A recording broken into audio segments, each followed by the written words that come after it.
ఇక ఇదే అంశంపై మనతో మాట్లాడడానికి డాక్టర్ గణేష్ గారు, అనలిస్టు డాక్టర్ గణేష్ గారు ఉన్నారు. ఆయనతో మాట్లాడి మరిన్ని విషయాలు తెలుసుకుందాం. నమస్తే అండి గణేష్ గారు. ప్రత్యేక అభినందనలండి. Thank you sir. అయితే ఈ ఎంఎంటీఎస్ హైదరాబాద్ ఎంఎంటీఎస్ కేసులో కొత్త మలుపు తీసుకుంది. ఆ యువతి రీల్స్ చేస్తూ కింద పడి అత్యాచార యత్నానికి పాల్పడ్డారు కాబట్టే నేను కిందకు దూకేశానని ఆమె చెప్పింది. పోలీసులు ఏమంటే ఫైనల్గా ఆమె రీల్స్ చేస్తూ కింద పడిందని పోలీసులు నిర్ధారణకి రావడం జరిగింది. సో ఎలా చూడాలి, ఇది ఏంటిది సార్? సరే, ఇక్కడ ఒకవేళ అత్యాచారం జరిగి ఉంటే ఈ యొక్క పోలీసుల యొక్క ఇప్పుడు హాస్పిటల్లో ఒక మన రిపోర్ట్ ఏదైతే ఉంటుందో రిపోర్ట్ ద్వారా వస్తుంది. పోలీసులు 250 సీసీ కెమెరాల్లో మొత్తం టోటల్ అన్నిటిలో చెక్ చేసిండ్రు. ఎక్కడ కూడా అంటే అత్యాచారం జరిగినట్టు అటువంటి ఎక్కడ కూడా అనిపిస్తలేదు. ఇది ఓన్లీ ఆమె హిట్స్ చేస్తూ కింద పడ్డటువంటి విషయాన్నే పోలీసులు గుర్తించారు. కానీ ఆమె అబద్ధం ఎందుకు ఈ రకంగా అంటే ఆమె చేసినటువంటి రీల్స్ వల్ల ఆమె ప్రభావం జరిగింది అనే విషయం అందరు కూడా గుర్తించారు. ఫస్ట్ కూడా మేము కూడా అందరం కూడా పోయినాము. మామూలుగా అక్కడ జరిగినటువంటి అత్యాచారం జరిగింది. ఇంత పెద్ద మన ఈ పోలీస్ వ్యవస్థ ఉన్నది, ఇంత పెద్ద కమ్యూనికేషన్ ఉన్నటువంటి వ్యవస్థలో అత్యాచారం జరిగిందంటే అందరం కూడా బాధపడ్డాం వాస్తవానికి అయితే. కానీ ఈమె ఈ రకంగా ఒక కట్టుకథ వెళ్ళవలసిన అవసరం ఎందుకు వచ్చింది అనే ఒక విషయాన్ని మనం అందరం కూడా గుర్తించవలసిన అవసరం ఉంది. ఇప్పుడు ఇక్కడ ఒక అత్యాచారం జరిగి ఉంటే 250 సీసీ కెమెరాల్లో మొత్తం మంది చూశారు. ఎక్కడ కూడా ఇప్పుడు ఒక 100 మందిని కూడా అనుమానితులను కూడా పిలిపించి విచారణ జరిపించినటువంటి పోలీసులు అబద్ధం చెప్పాలని అవసరం లేదు కదా. ఒకవేళ అత్యాచారం జరిగితే ఖచ్చితంగా అత్యాచారం జరిగిందని చెప్పి నిర్ధారిస్తారు పోలీసు వాళ్ళు. కానీ అత్యాచారం జరిగినట్టు కూడా జరగలేదని చెప్పడానికి పోలీసు వాళ్ళు అబద్ధం చెప్పాల్సిన అవసరం లేదు. ఈ రోజున్న పోలీసు వ్యవస్థ చాలా స్పష్టంగా ఉంది, పోలీసు వ్యవస్థ చాలా దృఢంగా ఉంది. పోలీసు వ్యవస్థ మీద ఎలాంటి అనుమానాలు కూడా పడవలసిన అవసరం లేదు. కాకపోతే అమ్మాయి ఎవరైతే ఉన్నారో ఎంఎంటీఎస్ లో రిల్స్ చేస్తూ కింద పడ్డటువంటి విషయాన్ని మరి అక్కడ రిల్స్ చేస్తున్నటువంటి విషయం కింద పడి దెబ్బలు తాకినాయి. ఈ విషయాన్ని ఏ రకంగా చెప్పాలి అనే ఉద్దేశంతో భయపడి ఇట్లా ఒకవేళ నాకు అత్యాచారం జరిగిందని చెప్పుండొచ్చు తప్ప మరి పోలీసులు అబద్ధం చెప్పాల్సిన అవసరం లేదు కదా అని చెప్పి నేను ఒక విశ్లేషణ చెప్తున్నానండి. అయితే ఆమె చెప్తున్న దాని ప్రకారం నేను సికింద్రాబాద్ నుంచి బయలుదేరడానికి ముందు నేను ఒక స్నాప్ తీసుకున్నాను. ఆ స్నాప్నే ఆ సమయంలో పోస్ట్ చేయడం జరిగింది. సో ఆ సమయంలో నేనేం రీల్స్ చేయలేదు అని చెప్పేసి ఆమె ప్రెస్ మీట్ పెట్టి చెప్పడం జరిగింది. మరి అయితే అక్కడ జరిగిన విషయం ఏంటంటే ఇప్పుడు అత్యాచారం జరుగుతున్నటువంటి టైము ఏదైతే చెప్పిందో ఆ టైంలో ఇన్స్టాగ్రామ్ లో పోస్ట్ కూడా చేసినటువంటి విషయం వాస్తవం. ఇన్స్టాగ్రామ్ లో పోస్ట్ కూడా చేసిందని చెప్పి పోలీసులు చెప్తున్నారు. అయితే ఆ స్నాప్ నే ఆ టైంలో పోస్ట్ చేసింది అనుకోవచ్చు కదా సార్? అది కాదు, ఆ స్నాప్ నే ముందు తీసుకున్న స్నాప్ నే ఆ టైంలో పడిపోవడానికి ముందు పోస్ట్ చేసి ఉండొచ్చు కదా. అవును సార్, మరి ఇప్పుడు పోలీసులు అబద్ధం చెప్పాల్సిన అవసరం లేదు కదండి. పోలీసులు కూడా అబద్ధం చెప్పాల్సిన అవసరం లేదు కదా. ఒకవేళ అత్యాచారం ఇప్పుడు మనము వేరే చోట్ల కూడా అత్యాచారాలు చాలా చోట్ల అత్యాచారం జరిగినాయి. అత్యాచారాలు జరిగితే అక్కడ ఉన్నటువంటి అనుమతులను తీసుకొచ్చి ప్రతి ఒక్కరు కూడా వాళ్ళకు శిక్షలు పడ్డటువంటి విషయాలు మనం చూస్తున్నాం. కానీ ఈ యొక్క విషయంలో పోలీసులు ఎందుకు అబద్ధం చెప్పదలుచుకుంటుండ్రు అంటే అబద్ధం చెప్పవలసిన అవసరం లేదు కదా.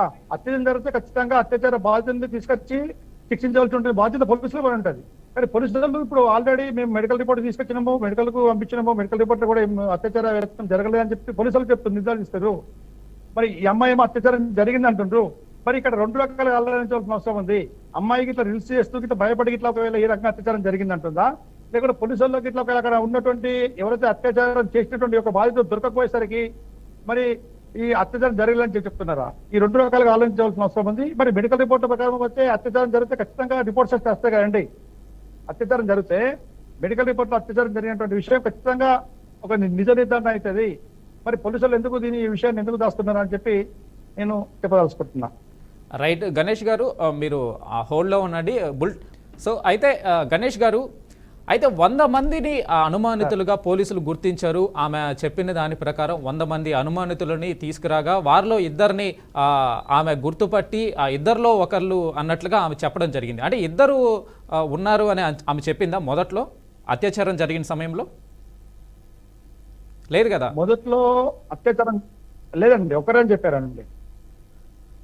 మరి ఇద్దరిని గుర్తించింది, అనుమానితులుగా ఇద్దరిని గుర్తించింది అని చెప్పేసి పోలీసులు కథనం ప్రకారం పోలీసులు చెప్పడం జరిగింది. అదేవిధంగా ఆమె మరికొంత విచారణ చేపట్టగా పోలీసులు ఆ ఇద్దరు కూడా కాదు అని చెప్పేసి మళ్ళీ మాట మార్చడం జరిగింది. ఇలా కన్ఫ్యూజ్ చేసేసి పోలీసుల్ని కన్ఫ్యూజ్ చేసేసి కేసుని తప్పుదోవ పట్టించడం కూడా జరిగింది. సో విచారణ సమయంలో అయితే మళ్ళీ ఆమె ప్రెస్ మీట్ పెట్టి అవును సార్. పోలీసుల విచారణ తప్పు అని మళ్ళీ ఆమె చెప్పుకొస్తుంది ఇక్కడ. ఎలా చూడాలి ఇది? అవునండి. అంటే ఈమెకు ఆమె అసలు వాస్తవానికి అయితే రిల్స్ చేస్తున్నప్పుడు కింద పడ్డటువంటి విషయం వాస్తవం. ఆమెకు దెబ్బలు తాకినాయి. ఆ టైంలో ఆమెకు ఏ రకంగా చెప్పనో అర్థం కాక నన్ను అత్యాచారం చేశారని చెప్తున్నారండి. అంటే ఎంఎంటీఎస్ రైల్లో ఒక్క ఆమెనే ప్రయాణించడానికి లేదు. ఎందుకంటే ఎంఎంటీఎస్ అనేది నీకు మొత్తం బోగిలు ఇక్కడ నుండి అక్కడంత వరకు మొత్తం ఓపెన్ బోగిల్స్ ఉంటాయి టోటల్ గా. ఇప్పుడు ఇద్దరు మహిళలు దిగిపోయినా అని చెప్తున్నారండి. ఈ ఒక్క ఆమెనే లాస్ట్ కు ఎందుకు ఉన్నది ఒక మాట ఆలోచించండి మీరు కూడా. ఇప్పుడు ఈ యొక్క ఆమె లాస్ట్ కు ఎందుకు ఉండవలసిన అవసరం ఉంటుంది? ఎంఎంటీఎస్ రైల్లో ఒక్కరు కూడా చాలా మంది ఉంటారు కదా, బోగిలు అంటే చాలా పెద్దగా ఉంటాయి కదండి, ఒక్కటే ఉండవు కదండి. అయితే అంతమంది ఉన్నప్పుడు ఖచ్చితంగా ఆ భోగిలో ఎవరు లేరు కనుకనే ఆమె అబద్ధం చెప్పగలిగింది. ఒకవేళ ఆ భోగిలో జనాలు కానీ ఉంటే వాళ్ళు చూస్తారు కదా, వాళ్ళు ఈ పాటికి కన్ఫర్మేషన్ చేసేసి ఉండేవాళ్ళు ఇది అత్యాచారమా లేదు అని, అంటే ఆమె ప్రమాదవశాత్తు పడిందా అని. సో భోగిలో లేకపోవడం వల్లే ఆమె ఇప్పుడు అబద్ధం చెప్పగలిగింది. అవును సార్, అబద్ధం చెప్పింది. అబద్ధాన్ని పోలీసులు నిర్ధారించారు. ఇది అబద్ధము, అత్యాచారం జరగలేదని చెప్పి పోలీసులు నిర్ధారించిన తర్వాతనే వాళ్ళు ఈ రోజు నాడు ఒక ప్రెస్ మీట్ పెట్టి అత్యాచారం జరగలేదు అమ్మాయి అని చెప్పి కరెక్ట్ గా వాళ్ళు విశ్లేషించి వాళ్ళు ఆ యొక్క ధృవీకరించారండి. అత్యాచారం జరగలేదని చెప్పి చెప్పిండ్రు. ఒకవేళ అత్యాచారం జరిగి ఉంటే ఖచ్చితంగా మెడికల్ రిపోర్ట్స్ వస్తాయి కదండి. మెడికల్ రిపోర్ట్ లో అయితే ఖచ్చితంగా తెలిసిపోతుంది కదా అత్యాచారం జరిగింది. మెడికల్ రిపోర్ట్ ఎందుకు రావద్దండి? మరి మెడికల్ రిపోర్ట్ రావాలి కదా.